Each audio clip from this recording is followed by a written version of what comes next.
കേൾക്കാൻ പോകുന്ന വീട്ടമ്മയുടെ ശബ്ദം മലയാളികളുടെ എല്ലാം മനസ്സാണ്. പ്രകൃതി ദുരന്തമുണ്ടായ വയനാട്ടിലെ മുണ്ടക്കൈ എന്ന പ്രദേശം ഈ വീട്ടമ്മ ജീവിതത്തിൽ കണ്ടിട്ടില്ല. പരിചയമുള്ള ഒരു മനുഷ്യരും അവിടെയില്ല.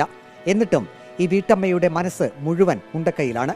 മുണ്ടക്കൈയിലേക്ക് ഭക്ഷ്യധാന്യങ്ങൾ എത്തിക്കാൻ എല്ലാവരും സഹകരിക്കണമെന്ന് പത്തനംതിട്ട റാന്നി ഗ്രാമപഞ്ചായത്ത് പ്രസിഡന്റിന്റെ അഭ്യർത്ഥനയ്ക്ക് റാന്നി സ്വദേശിനിയായ ഈ വീട്ടമ്മ നൽകിയ മറുപടി ഒരാപത്ത് വരുമ്പോൾ മലയാളികൾ ഒന്നിച്ചു നിൽക്കും എന്നതിന്റെ ഉദാഹരണമാണ്.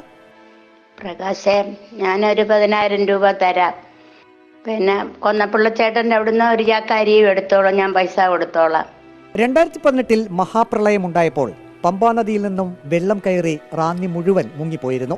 അന്ന് റാന്നിക്കാർക്ക് ഭക്ഷണവും വസ്ത്രവും മരുന്നുമായൊക്കെ എത്തിയത് മറ്റ് ജില്ലകളിൽ നിന്നുള്ളവരായിരുന്നു. വീടുകളിലെ ചെളി കോരി വൃത്തിയാക്കിയത് ജീവിതത്തിൽ ഒരിക്കൽ പോലും കണ്ടിട്ടില്ലാത്തവരായിരുന്നു. രക്ഷാപ്രവർത്തനത്തിന് ഓടിയെത്തിയവരും മറ്റ് ജില്ലകളിൽ നിന്നുള്ളവർ. ആ ഓർമ്മ ഓരോ റാന്നിക്കാരനിലുമുണ്ട്. മുണ്ടക്കൈയിൽ ഒരാപത്ത് സംഭവിക്കുമ്പോൾ ഭക്ഷ്യധാന്യങ്ങളും വസ്ത്രങ്ങളും മരുന്നുമെല്ലാം തങ്ങൾ റാന്നിക്കാർ എത്തിക്കുമെന്ന് ഗ്രാമപഞ്ചായത്ത് പ്രസിഡന്റ് പ്രകാശ് കുഴിക്കാല പറഞ്ഞു. ഇന്ന് വയനാട്ടിൽ നടന്ന ഈ വലിയ മഹാപ്രളയത്തിൽ അവർക്ക് ഒരു കൈത്താങ്ങായി ഞങ്ങൾ അവർക്ക് ഭക്ഷ്യധാന്യങ്ങൾ ഉൾപ്പെടെയുള്ള സാധനങ്ങളെല്ലാം തൊട്ടടുത്തൊരു ദിവസം ഞങ്ങൾ എത്തിക്കാൻ ശ്രമിക്കുകയാണ്. ഇന്ന് ഞങ്ങൾ പോകാനിരുന്നതാണ്. അപ്പോൾ പുറത്തുനിന്നും ആളുകളൊന്നും തന്നെ അങ്ങോട്ട് ചെല്ലരുതെന്നാണ് പറഞ്ഞിരിക്കുന്നത്. തൊട്ടടുത്ത ദിവസം തന്നെ ഞങ്ങൾ ഈ സാധനം അവിടെ എത്തിക്കും. ഞങ്ങളെ കഴിയുന്ന ഒരു കൈത്താങ്ങായി ഞങ്ങൾ ജനങ്ങളെ സഹായിക്കും. വയനാട്ടിലുള്ള ജനങ്ങളെ ഞങ്ങൾ മാറോട് ചേർത്ത് പിടിക്കും. യാതൊരു സംശയമുണ്ട്. അതിന് എല്ലാ റാന്നി ഗ്രാമപഞ്ചായത്തിലെ കീഴിലുള്ള എല്ലാ ജനങ്ങളും അതിന് സന്നദ്ധരാണ്. പല ആളുകളും ഇപ്പോൾ എന്നെ വിളിച്ചു പറഞ്ഞു, ഞങ്ങൾ അരി തരാം, അതുതന്നെ വസ്ത്രങ്ങൾ തരാം, മറ്റ് സാധനങ്ങളൊക്കെ തരാമെന്ന് പറഞ്ഞിരിക്കുകയാണ്. ഉറപ്പായിട്ടും അതെല്ലാം ശേഖരിച്ചുകൊണ്ട് തൊട്ടടുത്ത ദിവസം തന്നെ ഞങ്ങൾ വയനാട്ടിലേക്ക് പോവുകയാണ്. പ്രളയക്കെടുതികളിൽ നിന്നും കരകയറാൻ മറ്റ് ജില്ലകളിൽ നിന്നുള്ളവരുടെ പിന്തുണ റാന്നിക്കാരെ ഒരുപാട് സഹായിച്ചിരുന്നു.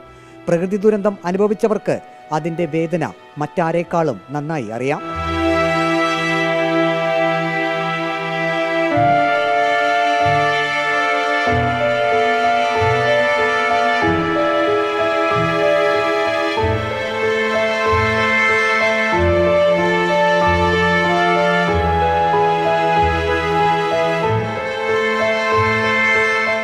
പ്രകാശേ, ഞാനൊരു 10,000 രൂപ തരാം. പിന്നെ കൊന്നപ്പിള്ളച്ചേട്ടൻ്റെ അവിടുന്ന് ഒരു ചാക്കരിയും എടുത്തോളാം, ഞാൻ പൈസ കൊടുത്തോളാം. റിപ്പോർട്ടർ, പത്തനംതിട്ട.